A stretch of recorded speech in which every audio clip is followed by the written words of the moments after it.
Hello everyone, welcome to my YouTube channel, especially to the types of government series. In this video, we will going to discuss monarchical form of government. If you haven't seen my previous videos, please watch it and come again to here. Now let us discuss. My first question is, what is monarchical form of government? A monarchical form of government is a form of government which is headed by a group of people belonging to a dynasty or a family. Currently, 45 sovereign nations in the world has monarchical form of government, out of which 16 governments or 16 nations comes under the Commonwealth realms, which means that it recognizes the Elizabeth II as their head of the state. Now let us discuss the kinds of monarchy in detail. There are two types of monarchy as of now. The first one is constitutional monarchy, which is also called as limited monarchy, and another one is the absolute monarchy. In constitutional monarchy, the monarch or king or the queen will have only ceremonial power. The best example for this is the United Kingdom. In United Kingdom, the Queen Elizabeth is considered as the head of the state, and all administration is carried out on her name, but she does not have any discretionary power in lawmaking. In constitutional monarchy, the monarch cannot do as they wish. They are governed by special laws. There are special laws to govern their behavior also. For example, in Netherlands, if a member of royal family marries without the permission of the parliament, they cannot become king themselves or queen themselves. But the fact to be noted here is that in Sweden, the constitution has provided some power to the king or the monarch.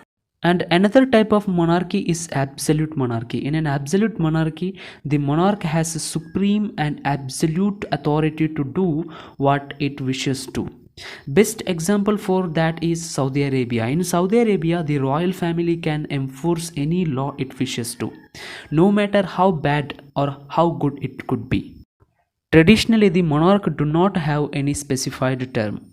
Once the monarch is selected or he is sworn to power, none other than he should decide to retire from it. His death or any other forces like strong revolution should take place to bring him down, or nothing could stop him from exercising the power.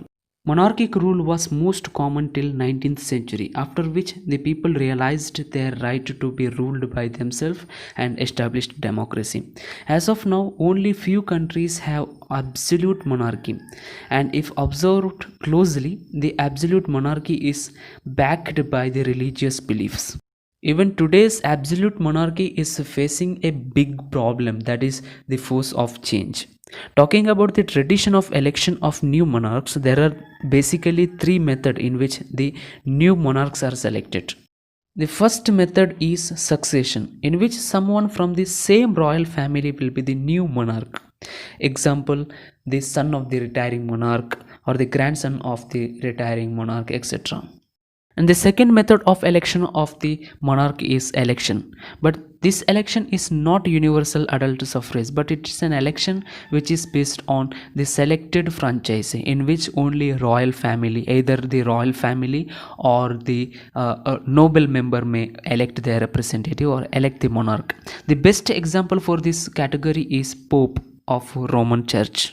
And the third method of election of monarch is nomination, in which the outgoing monarch or retiring monarch will nominate somebody as his successor from the same royal family or from anybody he wants.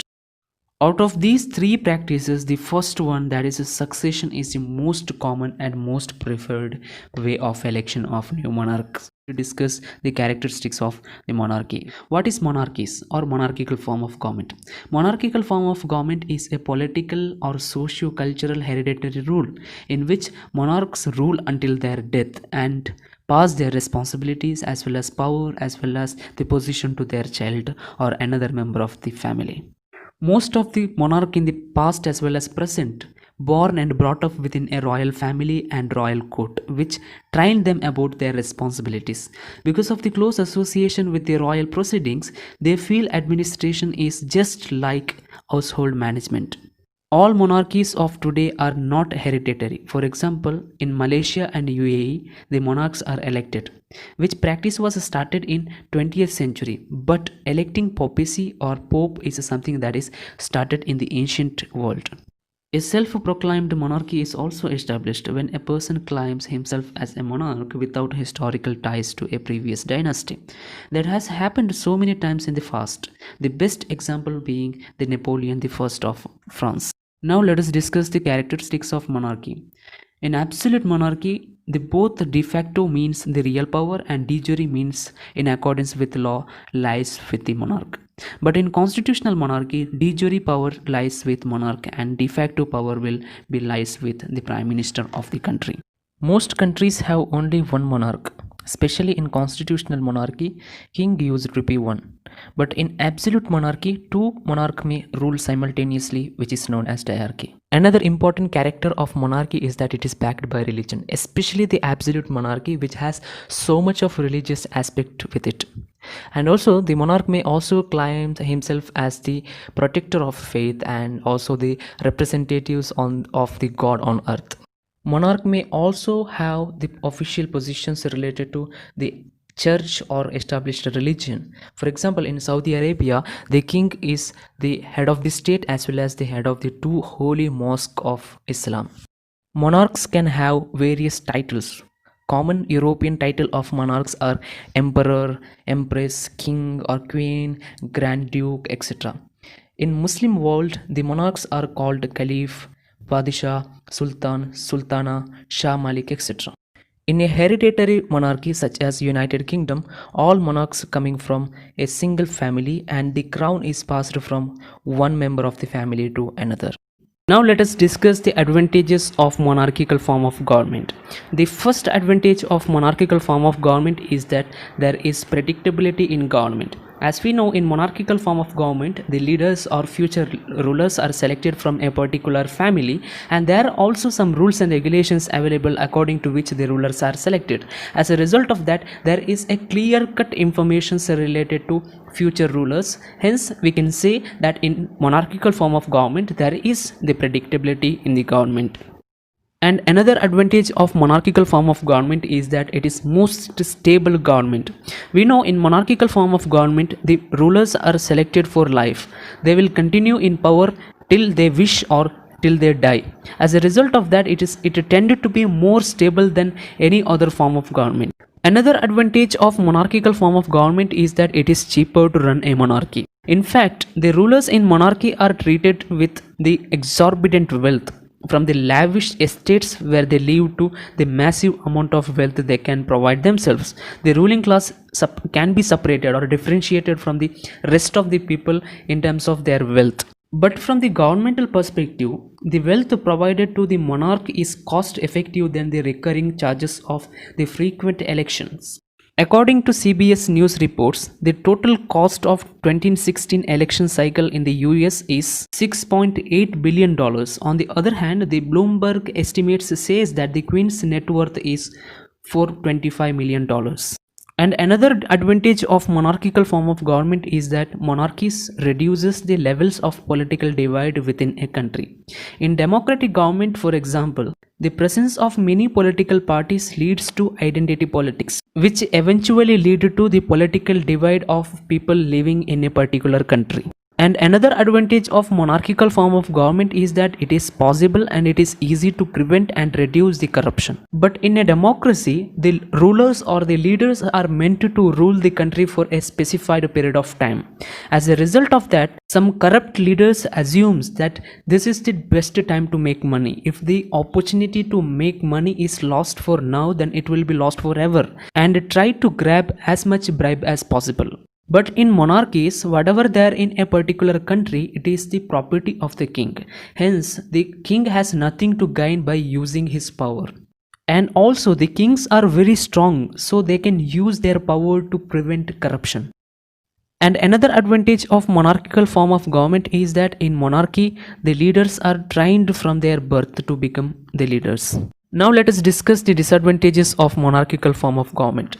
The first disadvantage of monarchical government is that it can very easily turn into an absolute country or an absolutism. As we know, in monarchical form of government there is only one monarch who rule the entire country, and if somebody is not agreeing with the decision made by the king can very easily execute him, very easily kill him. So it is potential of absolutism. Another disadvantage of monarchical form of government is that there is no guarantee of efficiency of leadership. As we know, when a monarch dies, new ruler in a monarchy will come from the line of succession. This process is usually based on family lineage. In some cases, the outgoing monarch will designate a specific person for this purpose if they don't leave any heirs. Whatever the condition, we cannot assume that the leaders born into that particular family or nominated by that ruler is efficient. In history, we can find that 99% of past dynasties fall because of the weak leadership. Another disadvantage of monarchical government is that it creates a class-based society. In fact, almost every form of government results in the creation of class-based society. Only true socialist country where the public owns everything avoids this kind of a disadvantage.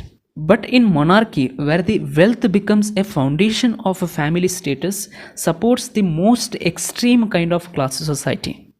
In monarchical form of government, the people will not have any say in political affairs. They have to lead their life like a slaves of the monarch. Their welfare depends upon the nature of the king. Another disadvantage of monarchical form of government is the luxury of royal family with the help of tax money. Most of the monarchs and royal family members possess huge property, and most of them are derived from the people's tax money. When the family of monarch grows generation after generations, the people have to pay more money for the maintenance of royal family. Another disadvantage of monarchical form of government is struggle for power. We have seen in history there were so many leaders who wanted power, so they fought endless wars in the past. That struggles includes the violent struggles like war and diplomatic struggles, etc. It also can be external struggles, means the struggle with another king, or internal struggle, the struggle within royal family. Another disadvantage of monarchical form of government is that the society has changed. Now people are aware of their rights and they want to rule themselves, and they don't want to ruled by any family or any person through the hereditary line. That's why we can say that the monarchical form of government is outdated system. Thank you so much for watching this video. If you want more such videos, please subscribe to my YouTube channel, and if you want to add anything, please write it down in the comment section below. Thank you.